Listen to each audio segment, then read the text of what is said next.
talent and performance, as I said. We would love to know who's joining us and where you're joining us from. So we often get quite a lot of diversity in attendance at the time that this session runs. It's one of the reasons that we do have it as lunch and learn time in Sydney, which is nice in morning for Asia. We sometimes get some people staying up late in North America. It's time friendly for our folks in New Zealand. So kia ora to our Kiwis. I can see Julia there. Welcome to those of you coming in. Let us know. We've got Tokyo represented, Hong Kong, WA. So good morning, good afternoon. Oh, Mornington Peninsula. It must be a little bit chilly there at the moment, Rosie. As is Wellington, no doubt. Nice to see some returning faces or some familiar faces, as well as perhaps some new faces. How long have you been part of NLI's tribe, folks? Let us know. Have we got any first-timers here? Yes, good. We've got a little, yep, first-timer. Thank you. Welcome, Marissa. Summit, nice. We love first-timers. Thank you for choosing to spend your time with us, and our goal is to give you a return on investment for that time. It must be a pretty popular topic today, Paul, because we've even had some questions be sent through in advance, and we love it when that happens. Let me give you a sense of what we'll be discussing today, folks. We're going to talk about why a coaching culture after we've met DAFF and Paul a little bit more formally.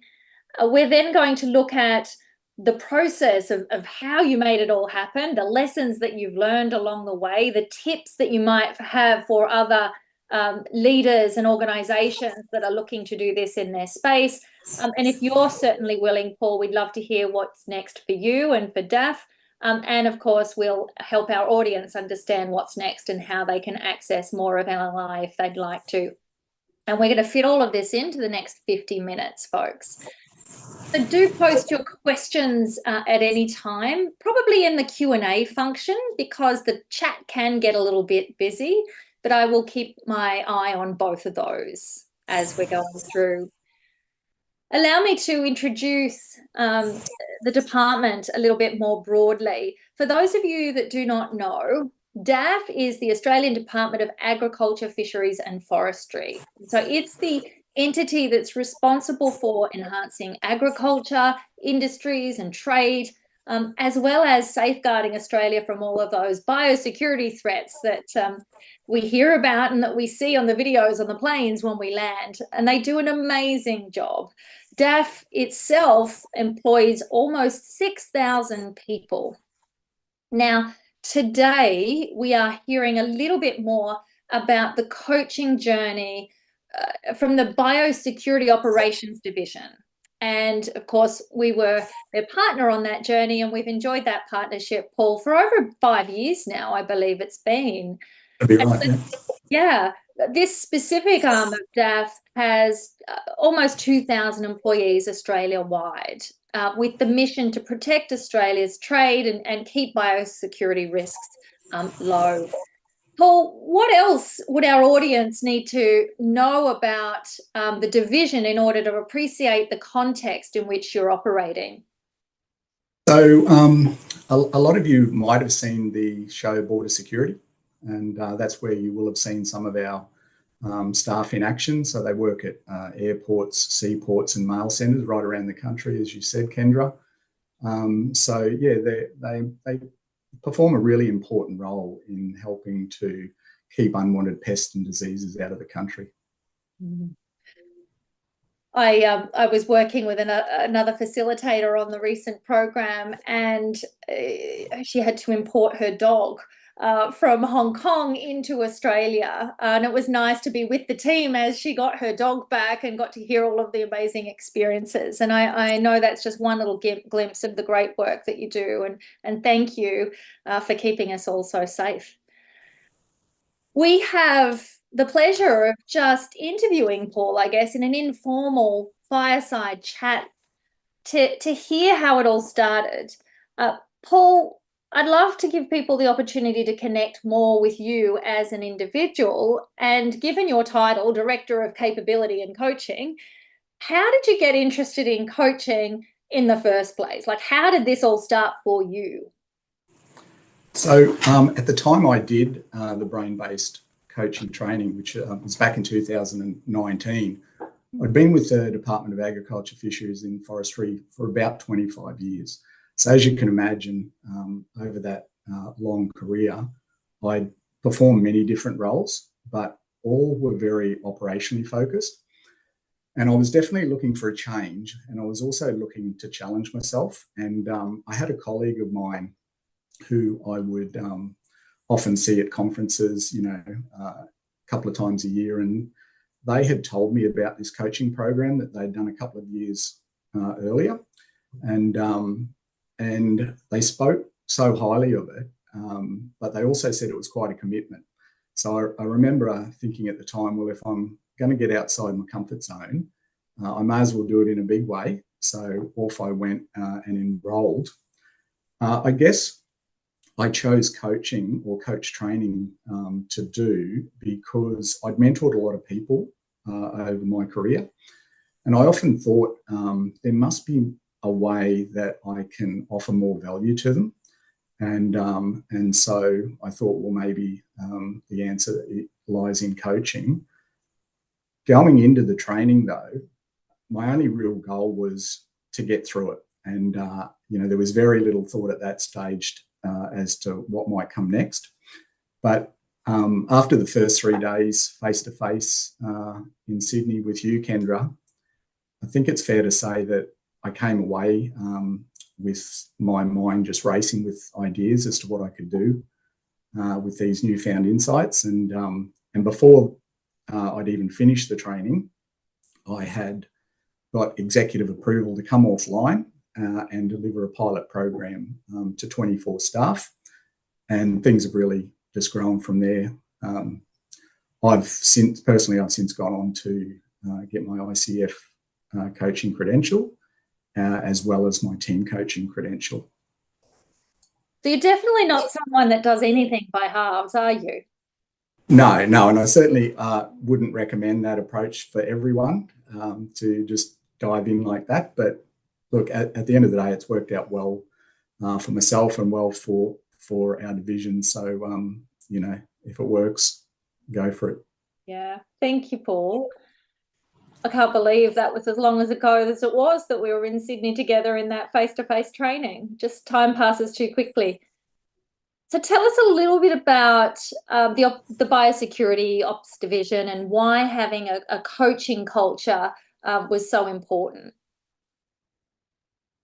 As you mentioned before, the role of our department is to enhance Australia's agriculture, fisheries and forestry industries. And an important part of that is managing the biosecurity risks to the country. So we can protect those industries, we can protect our environment, but also our way of life. So it's a really important role that our people do, and it's essential that they have the capability to do the job well. So in our division, Biosecurity Operations Division, we deliver biosecurity regulatory functions. As you said, there's just under 2,000 people in the division. These people are highly trained to undertake, what is a complex regulatory role. And by developing a coaching culture, it helps to support the amount of technical training our biosecurity officers receive. So we understand that there's limitations in formal training, but we also understand that there's a lot of learning that occurs on the job. So workplace coaching just makes so much sense by helping our people to take what they learn in the classroom and transfer that to the workplace. But we're also very focused on building the capability of our leaders, which we see as mission critical. And I guess our overall goal is to get to a point where coaching in all of its forms just becomes part of the way that we do things here. Mm. Yeah, thanks, Paul. And you mentioned that you, even before you'd finished the training, you'd got approval to run a bit of a pilot program. One of the key challenges, I imagine, that you had to overcome in the first place was getting support from executive sport and sponsorship to get started. And I'd love to know how you went about that. And some of the questions that have been sent in kind of link to that as well. So that's probably the first big meaty one I want to throw your way, if you're happy to take that on. Yeah, absolutely. And it has probably, for myself at least, been one of the biggest challenges. I was fortunate enough in the very early stages to have a supportive boss. And that's obviously going to make things, so much easier to get that start happening. But then getting the broader executive support, I must admit, was challenging at times. During the last few years, we've had to navigate machinery of government changes. And for those who might not know what that is, these are changes to how government agencies are composed and what they're called and the work that they do. We've also had to navigate other structural changes to our organisation, and it continues to happen. We've had changes to our senior leadership. So at times it felt like we were having to always re-justify our case in order to maintain that executive support. But I think the reason we were successful is that the results largely just speak for themselves. So we're able to repeatedly demonstrate strong improvements for the staff who participated in our middle manager coaching program, which was the first program that we launched. And I think the other thing that we had on our side was the coaches and their managers who became really strong advocates for us, and they spread the word to their peers and also within their teams. And of course, we've got our wonderful coaches who, they're highly committed to what they do, and the benefit for us is that they can really hit the ground running following the high caliber training that they get when they go to NLI. Some other things that we did were to get that support were we'd always look for opportunities to present to the executive, to sort of validate our claims. And, in preparing for those briefings, we would always look at the research, and we would share contemporary findings as well as the results that we were achieving. And our talking points would outline the other benefits of coaching over and above just being a way to develop, people and leaders. So we would highlight things like improving engagement, retaining talent, and, fostering a learning and growth culture. And I think why this helps is because they were some of the real life challenges that our division, was confronted with at the time.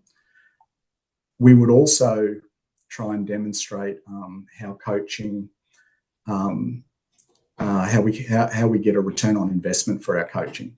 So if we were seeking funding, for example, to train more coaches, we would show how the cost of the training investment is quickly returned in terms of the coaching value delivered back into the workforce. And I think all of these things, helped sort of contribute to getting that executive support. Mm. And it sounds like you needed to do that more than once as the changes occurred. You were a well-oiled machine after a while, being able to anticipate what the challenge would be. And at times it felt like, oh, here we go again. But, that's sort of one thing, that's certainly one of the lessons, is just the persistence that's needed. Thanks, Paul. We've got some questions coming through, but given what you just said, and you started to talk a little bit about measurement, Amy Burke posted a question beforehand, sent it through to us, and she's interested in what metrics that you use to measure success and sustainability of the culture at an organisational level. Could you talk a little bit more about that, please, Paul? Yeah. In terms of measuring culture at an organisational level, one thing I think the public service does well is they run an annual employee census survey. And in fact, I think it was only rolled out perhaps a month or so ago, and our department had a completion rate of over 70%. So the metrics you can glean from that can be really helpful because it includes questions that go to things like engagement, leadership, communication, inclusion. And all of these things, as we know, are really great indicators of an organisation's culture. And the other thing that I'd mention is our division is also running another culture initiative. We call it We Speak Up, We Listen, We Respond. And the objective of that is to support the creation of a psychologically safe workplace where we want people to just, the norm is for people to feel comfortable to speak up. So what we've done is we've used the employee staff census survey to benchmark 7 questions that we believe will give us an indication of the effectiveness of the program as it progresses. We haven't actually done the same thing at this point with the culture work, but you know, we evaluate our programs every time we run them, but probably haven't sort of considered that at an organisational level at the moment. Yeah, thank you, Paul. Katrina's just asking, in terms of ROI for coaching and training in workplace benefits, were you able to quantify anything in financial terms? Yeah, so I mean the very basic metric that we use is we say, well, it costs you X amount of money to train one coach. Our expectation is that that coach will then deliver 40 hours of coaching per annum. And if you just take you know, sort of a basic coaching rate, hourly coaching rate, and work out that it doesn't take you very long to get back that $7,000 in internal coaching effort.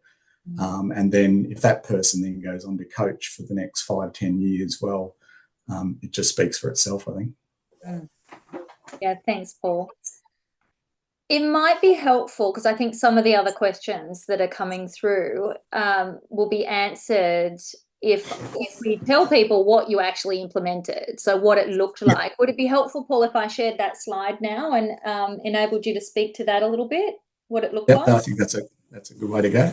Okay, done. Let me bring that slide up, folks. And if you can't see a slide all of the time, it's because I'm putting Paul front and center, and our discussion is where the real value is, and I will share slides from time to time.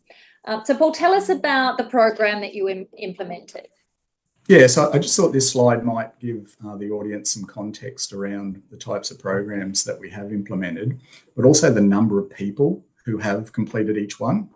So it also shows how many people we believe will have completed each program by the end of this year, as well as projections out to 2025. So I'll start with the executive level coaches who are represented by the green figures at the top of those columns. So these are our coaches who undertake the NeuroLeadership Institute's brain-based coaching certificate. So my team administer the selection process and organise the enrolment with NLI. And as I just said, the expectation is that if you're going to do this training, we expect you'll provide a minimum of 40 hours coaching each year. Now, that might not sound like a lot, but it's important to understand that these people doing the coaching, they all have their own day job, and they do this as an add-on to that. So, and they do it because they just want to help other people, you know, to grow and develop. So as of August this year, we will have 29 of these coaches actively coaching. And a lot of the coaching they do will be involved in the middle manager coaching program. And that was the first program that was developed. We've streamlined it over the years, and we now run it as a business as usual program twice per calendar year. And the participants of that program are shown as the yellow figures on the slide. So the program is based on a structural coaching method, so very similar to what our coaches learn when they undertake NLI's brain-based coaching training.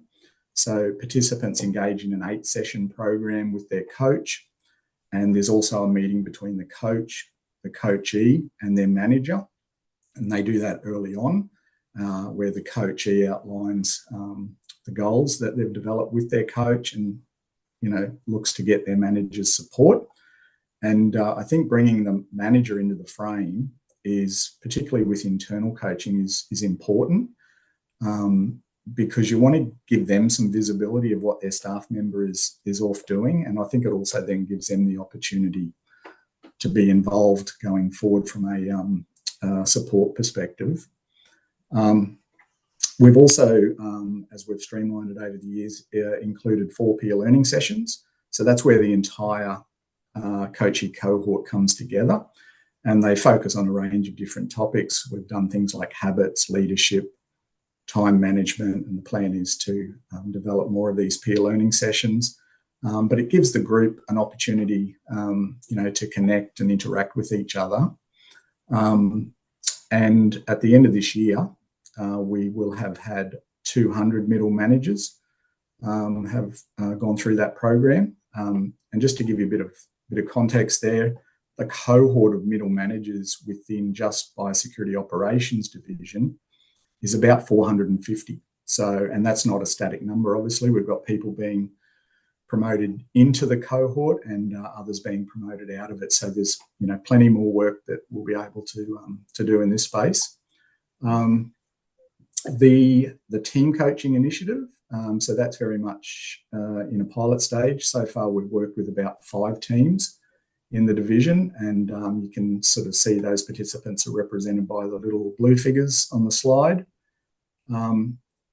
This initiative is only limited by the number of trained team coaches we currently have. So, we can't expect our one-on-one coaches to be available to invest the time needed for team coaching, because, as I've said, they've got their own day job.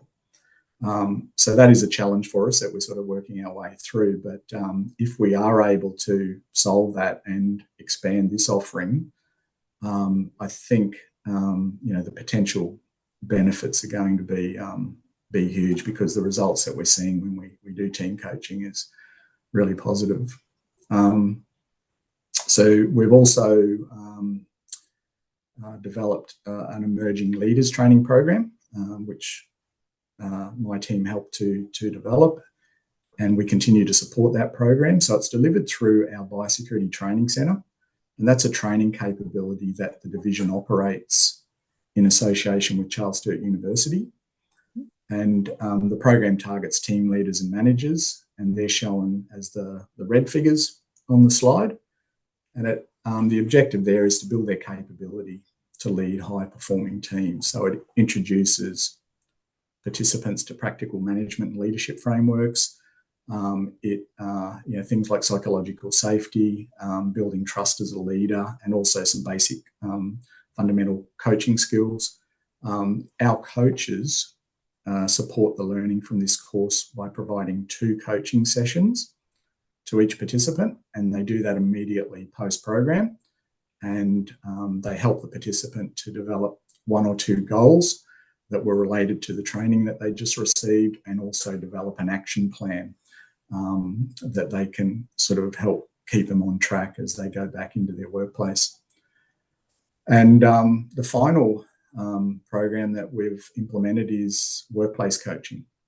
So we developed and piloted that course last year, and we've been delivering it to groups throughout this year. This course is designed to develop some foundational coaching skills amongst our frontline biosecurity officers, because what happens is those officers then support their less experienced peers to take what they're learning in the classroom and helping them to apply it in the workplace. So those participants are currently represented on that slide by the little the aqua figures.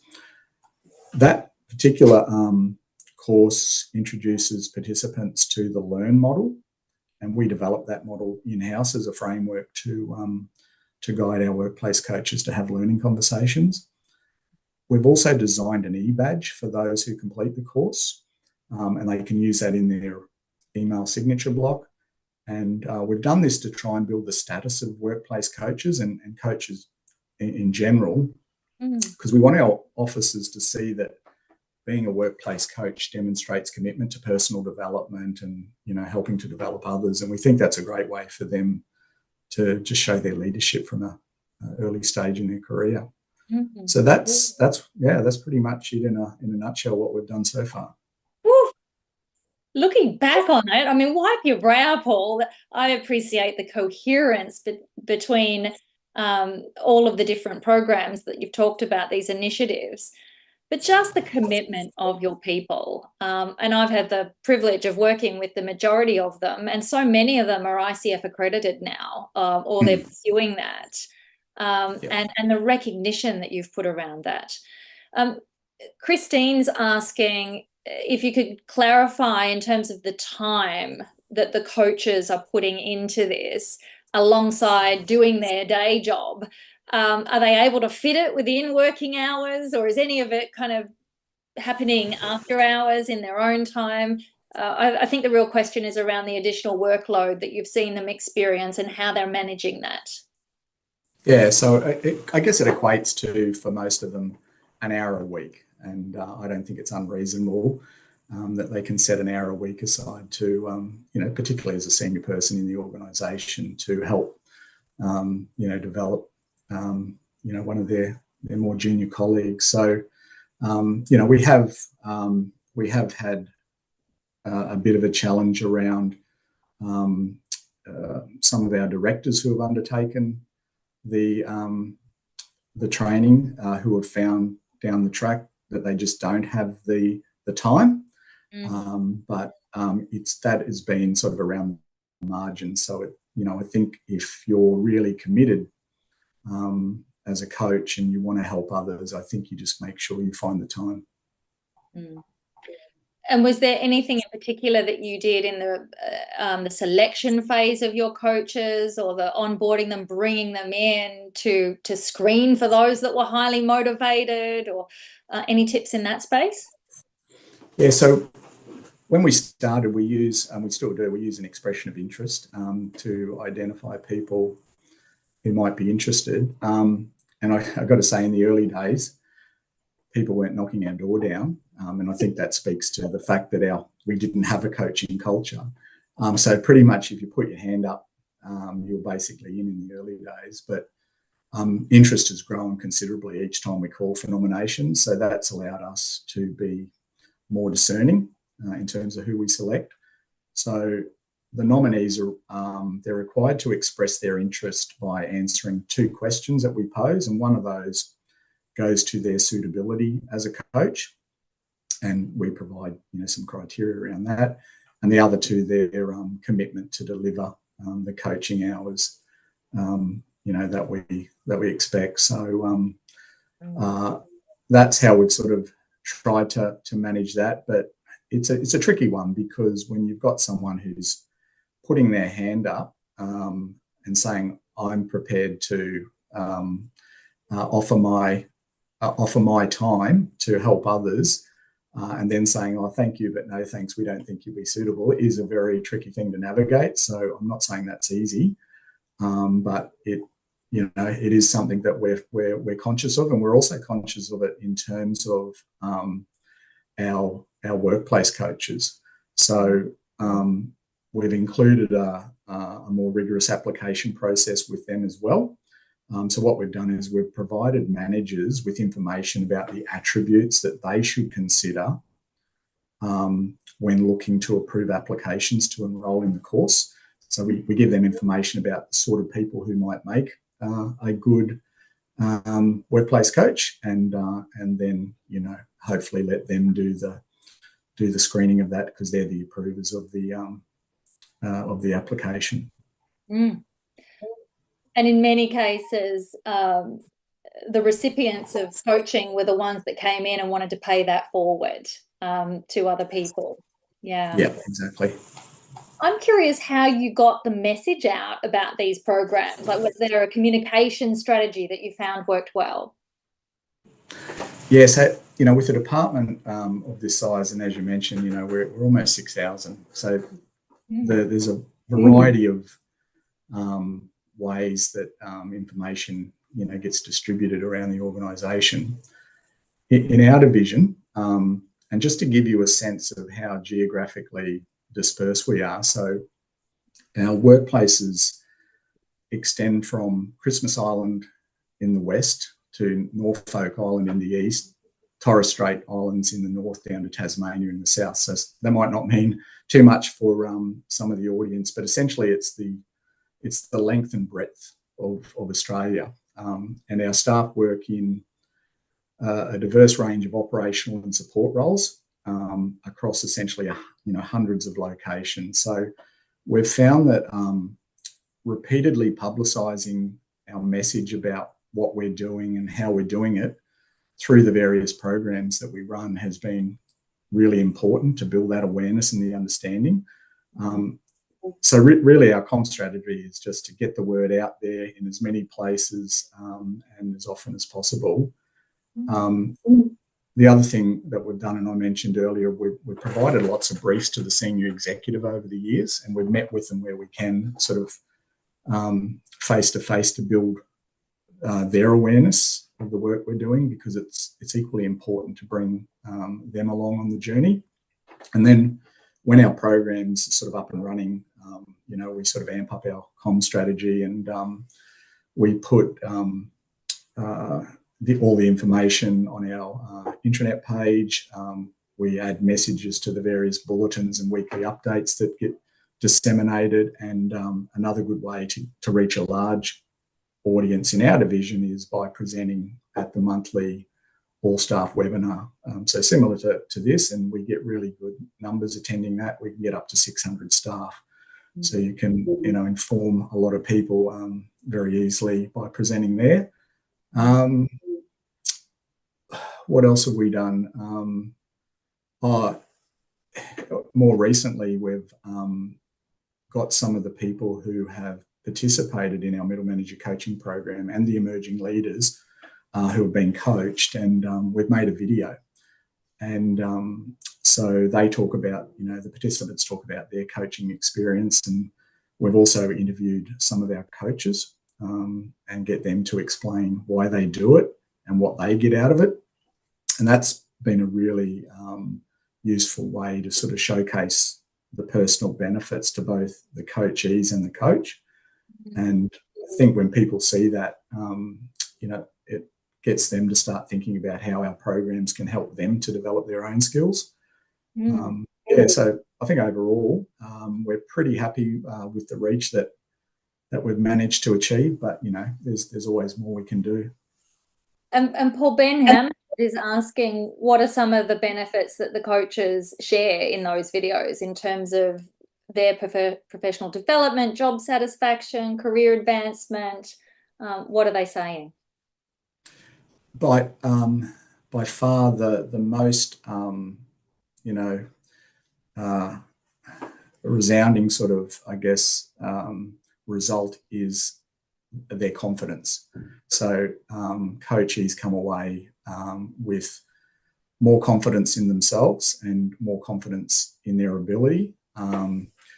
They've also reported things like their ability to manage their time better, the attention that they pay to professional relationships, and like sort of as a summary, I guess the key takeaways that they come away with from the program is a greater awareness around the importance of goal setting, reflection and planning, and also self-care, which we think is a really important element to all of this. And that's why in the program itself, we encourage them to develop one personal goal as well as,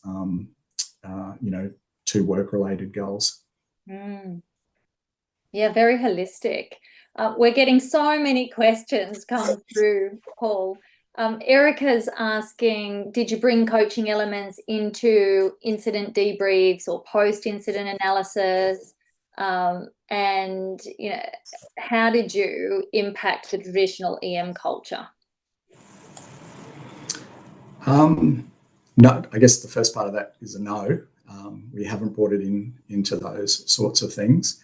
But influencing the executive management culture, one really helpful way to do that is to encourage some of the executive managers to actually do the program. And you would know that we've had quite a number of them go through. And I just think it really just helps, the penny drop for them as to what it is we're trying to achieve. And, some of our biggest champions for the work we're doing are both my immediate boss and also our previous first assistant secretary. And so I think when they do that, that the coaching themselves, I think they really start to get it. And I think anyone sort of with a growth mindset sort of understands the benefits of going down this path. And in fact, the first assistant secretary that I was just alluding to, they still claim that this was the best training program that they've done during their career with the public service. So I think that sort of speaks volumes. And that's certainly helped us to be able to, expand the way we have and for them to be accepting of the investment that it requires to put into the organisation. Yes. And thank you, Paul. You've just answered Amy's question about champions, and having champions like that certainly would have helped. Did you face any resistance? Like if we look at the opposite side of that, where did the resistance come from? And how did you overcome that? Yeah,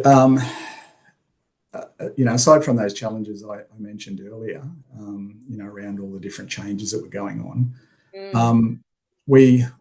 most of the senior executive have been supportive, and importantly, the workforce has also been supportive.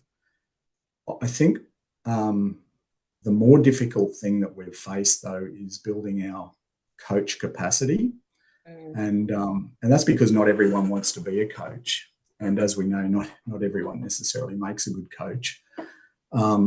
So with our last intake, which also happens to be our largest intake, we've got 15 people completing the training this month. And we've opened nominations up to managers. So we've got, in the government, there's like director level, assistant director level, and these are the people one level down, our managers. So that's really helped that capacity issue because it's created a much larger pool of potential coaches. So, we'll see how that works for us. But, as I said, we've had great support from the workforce.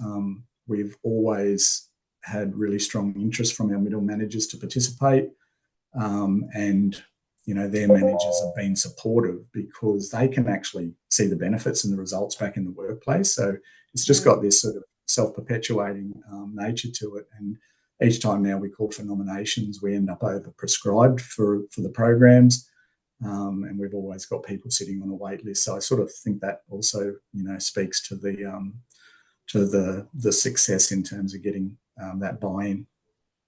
Yes, the opposite problem to what you had at the start. Absolutely. Yep.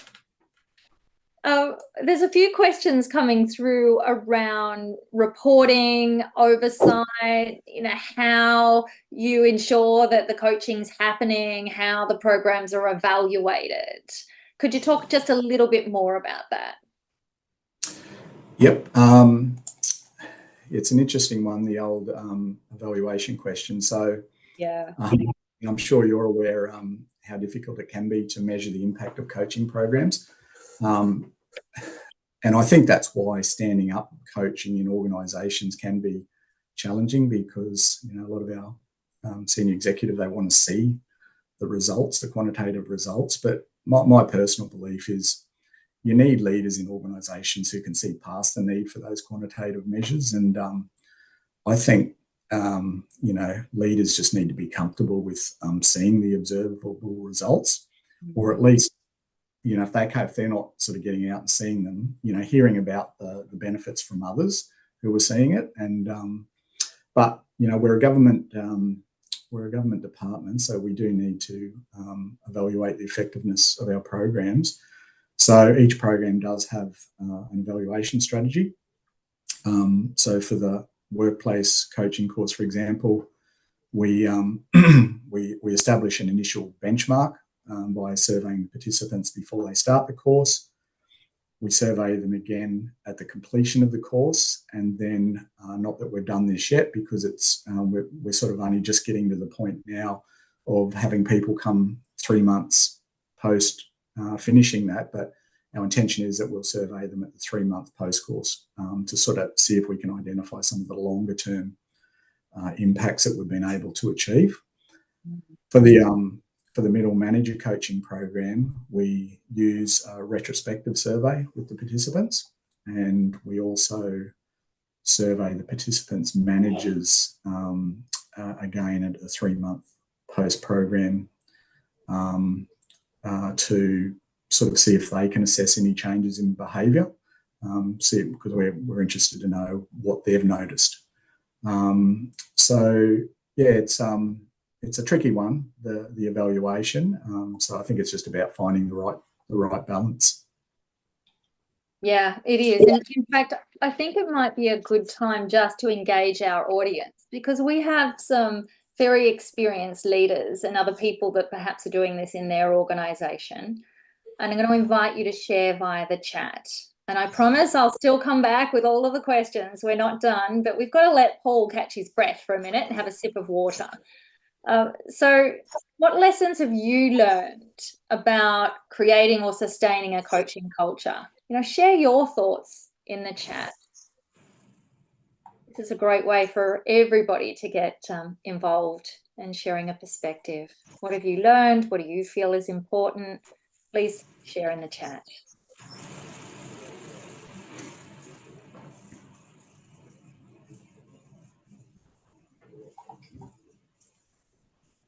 Paul, we're getting questions. Is it possible to share your contact details? Absolutely. I'm sure we can arrange to get that in the chat. Certainly wouldn't do that without your consent. Thank you again for your generosity, Paul.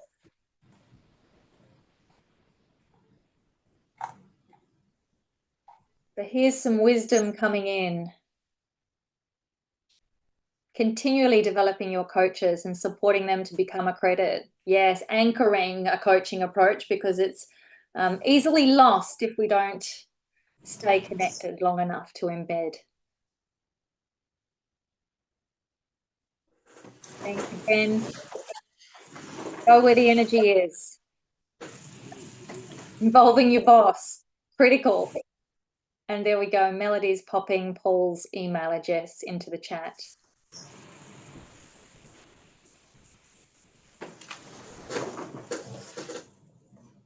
Thanks, Catherine. Yeah, it is hard to keep the advice monster out when we're supporting people that we know well, about contexts that we know well. It's even harder. I think it's harder to anchor a coaching approach in an internal situation or setting.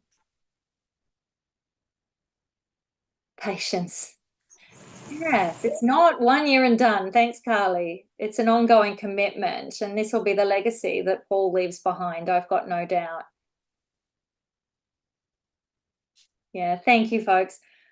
All right, Paul, that's all the break you get. Let's kind of go back and answer some of these questions. Alessio's been waiting for a while, and you piqued Alessio's interest when you talked about psychological safety and the training that you're doing. What actions are you taking to create that kind of fruitful environment?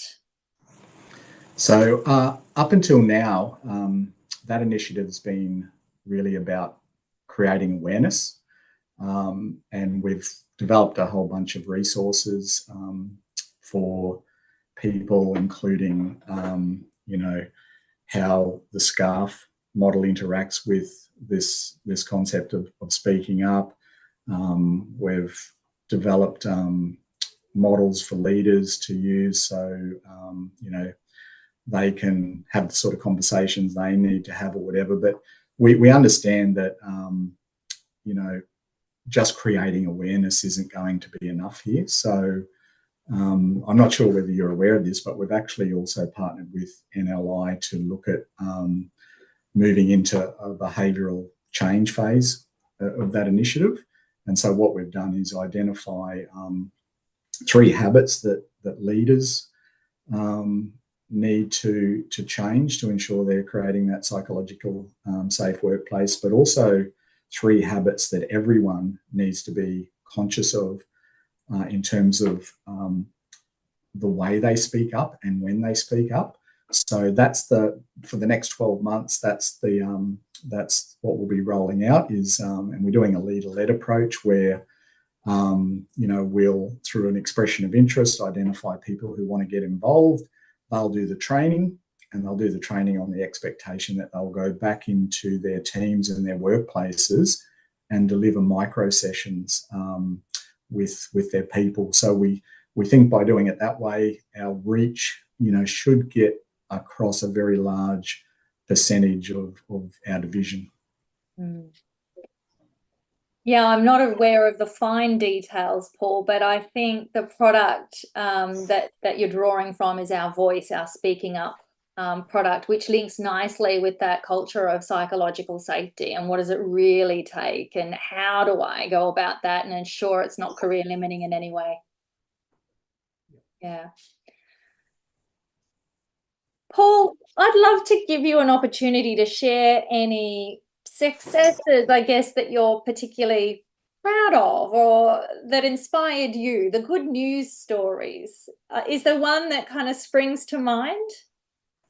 Yeah, there's actually not any one thing that stands out, but it's really just the ongoing great feedback that we get from the participants.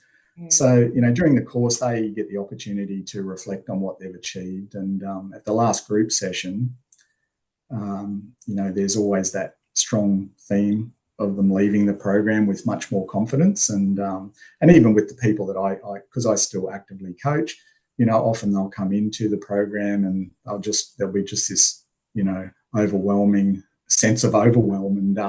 And then you could just see a much more confident person leaving to sort of go and attack their role again. One thing that is interesting, and it's not a metric that we use, but we see a high percentage of participants who do the course gain promotion within 12 months of doing the program. And we're very reluctant to sort of use that as a metric because there's a whole bunch of other reasons that could go into that. But it is extremely interesting to sort of look at that. The other thing I would say is I'm just really proud of the number of workplace coaches that we've been able to train in a very short period of time.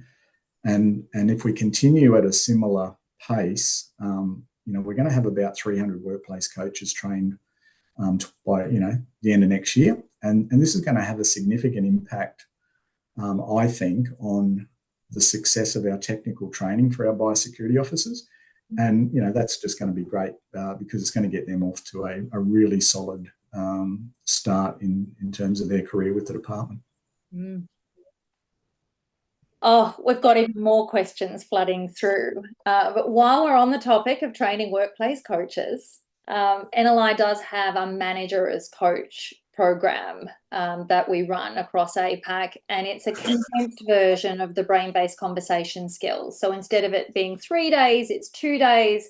It's kind of coaching essentials for managers. If this is something that you'd be interested in more information, just type MAC in the chat.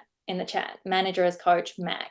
Type that into the chat, and we can share some information with you. It's one of my favourites to run. Paul, we've got a great question. Is there anything that you would do differently if you were to do it all over again? And I guess this is your advice or your big tips. I'd certainly probably, I wouldn't dive in the deep end. that's one thing I probably wouldn't do. Although, you know, it's interesting. It's panned out okay, but it's probably you know, I think you could do things differently. So I would say it's important to research, you know, what's happening in your particular organisation. You know, what's already happening in that space. I think start small and you know, build things slowly. I think that's a good approach, because I think if you do that, that allows you to bring others along on the journey. So, you know, if you sort of forge too quickly, people get left behind, and then you know, they're sort of not with you when you look back there. So I think the other thing I would do is I'd make sure I understood what the strategic challenges are within your organisation, and try and find that one that you think you can most easily, you know, hitch your coaching wagon to, because that way you're pitching a solution rather than just here's an initiative in isolation. And you know, the one thing I've found that's really important, and I really, you know, think you need to do this or you won't get any traction, and that's to have those couple of advocates in your tent, and these need to be people within your organisation who are at the right level to be able to influence. So yeah, that's what I would say there. Oh, wisdom. Joel's popped into the chat. I implemented a knowledge, attitudes, practices survey when coaching the coaches, and their confidence to implement didn't rise as much as hoped. As through the training, they had greater appreciation of what they didn't know. Was this trend reflected in your organisation? Sorry, can you just repeat that? A knowledge transfer? Yeah, a knowledge, attitudes, practices survey when coaching the coaches, and their confidence to implement didn't rise as much as they had hoped through the training, as they had a greater appreciation of what they didn't know. So they bumped up against their learning edges. I thought I knew how to coach, and now I don't know how to coach. And this is harder. Was this trend reflected in your organisation? Did you notice that? No, I didn't, but I would say that I would look at that as a positive. So if you've been able to, you know, create some increased awareness with your coaches that they suddenly understand there's some things that they don't know, I would take that as a win. But you know, I think that question also goes to the issue of that ongoing support and ongoing learning of your coaches, and that's certainly something that we need to move into ourselves. And you know, we plan to run some coach supervision for our coaches starting next year. So you know, I think you can't just sort of say, oh well, they've done the training, set and forget. We know, you know, we want to make sure that what the coaching they're undertaking is of a high level, and you know, doing what we want it to do. So yeah, it's a work in progress. Yeah, thanks, Paul. Supervision is important for all coaches, but particularly, again, internal coaches bump up against a lot more. Just going to talk a little bit about the programs aside from Manager as Coach program. So the program that Paul was referencing was the Brain-Based Conversation Skills program. It's been delivered in face-to-face format in Singapore in August. I'm looking forward to heading over to Singapore to warm up a little bit in August. If you're interested, there's still some spots. You can click the QR code there. And if virtual learning is your preference, you don't want to head over to Singapore, we certainly have a regular schedule of virtual programs that then go on to do the Brain-Based Coach certification, including the mentoring and assessment for an ICF credential. So folks, if you are interested in any of our solutions, whether it's wanting to bring some of those concepts like voice or connect into your organization, Manager as Coach, whether you're interested in our public education programs to upskill as a coach, or corporate membership, or anything else, let us know how we can help. choose your preference there. And thank you to the team for launching a quick expression of interest poll. And then we might come back to Paul and just hear, I guess, any key themes, threads that you want people to leave with. Your final remark in 60 seconds or less. I would say if this is something that you're looking to do within your organisation, that just know from the outset that it's going to be a journey. It's going to take time. It's going to take some energy. There's likely to be some twists and turns and maybe even some roadblocks along the way. But if you get it right, you know, the benefits to your organisation, I think, are going to be enduring. So, you know, I would go for it. There you go. Famous last words, go for it. Well, Paul, you certainly have, ever since I've known you. Congratulations on all that you and the team have achieved at DAFF. I know this, it takes a village, and I think you've inspired many people with what's possible today. So much for having me, Kendra. We've popped Paul's contact details into the chat, so his email is there. Please don't inundate him. He's a very busy man, which is why I'm even more appreciative and grateful that he's made time to spend with us here today. So I hope you're taking away something useful and look forward to seeing you on another webinar soon. Bye, folks.